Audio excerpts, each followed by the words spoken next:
नमस्कार। आज हम एक ऐसे बढ़ते हुए मुद्दे पर बात कर रहे हैं जो कई लोगों को परेशान करता है, और वो है फर्जी लोन ऑफर्स। हमारा मकसद किसी को डराना बिल्कुल नहीं है, बस आसान शब्दों में जानकारी देना है ताकि हम सब जागरूक रहें, शांत रहें और सबसे जरूरी सुरक्षित रहें। देखिए, जिंदगी में कभी न कभी पैसों की जरूरत पड़ ही जाती है, और ऐसे में लोन लेना एक बहुत ही आम बात है। चाहे वो घर के किसी काम के लिए हो, बिजनेस के लिए या फिर किसी इमरजेंसी के लिए, इसमें कुछ भी गलत नहीं है। लेकिन असली सवाल तो ये है कि एक असली ऑफर और धोखे के जाल में फर्क कैसे किया जाए। बस इसी को समझने के लिए हम आज बात कर रहे हैं, ताकि हम सब मिलकर सही फैसला ले सके। तो चलिए, सबसे पहले ये समझते हैं कि ये फर्जी लोन का जाल बिछाया कैसे जाता है।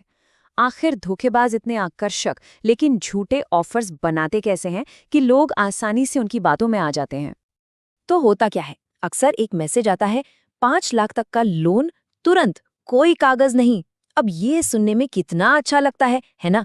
धोखेबाज जानते हैं कि लोग जल्दी में होते हैं और उन्हें आसानी से पैसा चाहिए, बस इसी बात का वो फायदा उठाते हैं। और देखिए, ये सिर्फ यही नहीं रुकते।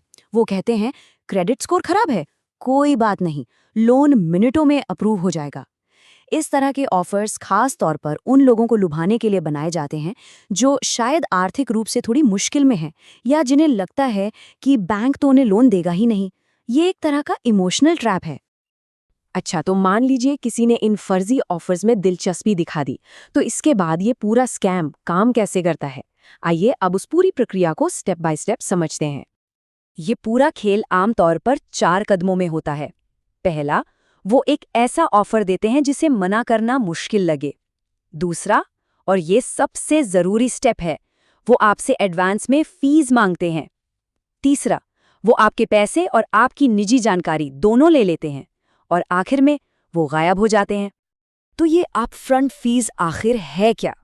देखिए, धोखेबाज इसे बड़े अच्छे अच्छे नाम देते हैं, जैसे प्रोसेसिंग फीस या इंश्योरेंस चार्ज। पर याद रखने वाली बात यह है कि ये वो पैसा है जो कोई भी लोन मिलने से पहले मांगा जाता है, और यही उनके पैसे चुराने का मुख्य तरीका है। ठीक है, तो अब जब हम खतरे को समझ गए हैं तो समाधान पर बात करते हैं। अब हम देखेंगे आपकी सुरक्षा चेकलिस्ट, खुद को बचाने के लिए कुछ बहुत ही साफ और सीधे कदम। इस एक स्लाइड में फर्जी और असली लोन का पूरा फर्क साफ हो जाता है। धोखेबाज पहले आवेदक से पैसे मांगता है, जबकि एक असली लोन देने वाला पहले आवेदक को पैसे देता है। ये फर्क हमेशा याद रखना है। तो सुरक्षित कैसे रहें? कुछ बातें हैं जिन्हें गांठ बांध लेना है। सबसे पहली और सबसे जरूरी बात, लोन के लिए कभी भी एडवांस में पैसा नहीं देना है।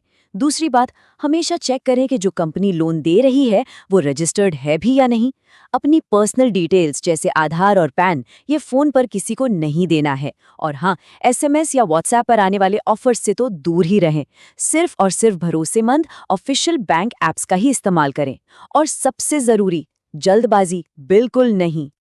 इस एक नियम को हमेशा याद रखिए, हमेशा रुकें, सोचें और फिर जांचें। ये छोटा सा नियम बहुत बड़े नुकसान से बचा सकता है। अब हम उस एक सबसे जरूरी बात पर आते हैं जो इस पूरी बातचीत का निचोड़ है। आप इसे लोन का सुनहरा नियम भी कह सकते हैं। इस नियम को बहुत ध्यान से समझिए। एक असली लोन आपको दिया जाता है, फीस के रूप में आपसे पहले लिया नहीं जाता। अगर कोई भी लोन देने से पहले आपसे पैसे मांग रहा है तो ये एक बहुत बड़ा रेड फ्लैग है, एक खतरे का संकेत। देखिए, आज का हमारा ये विषय उन कई चुनौतियों में से सिर्फ एक है जिनका लोग सामना करते हैं। हमारा मकसद किसी भी तकनीक या अजनबियों से डरना नहीं है, बल्कि बस इतना है कि हम सब सूचित और सतर्क रहें, क्योंकि जागरूकता ही सुरक्षा है। अगर आप सतर्क रहते हैं तो आप सुरक्षित रहते हैं। सुनने के लिए धन्यवाद। सुरक्षित रहें, जागरूक रहें, और हाँ, ये जानकारी अपने परिवार के साथ जरूर साझा करें।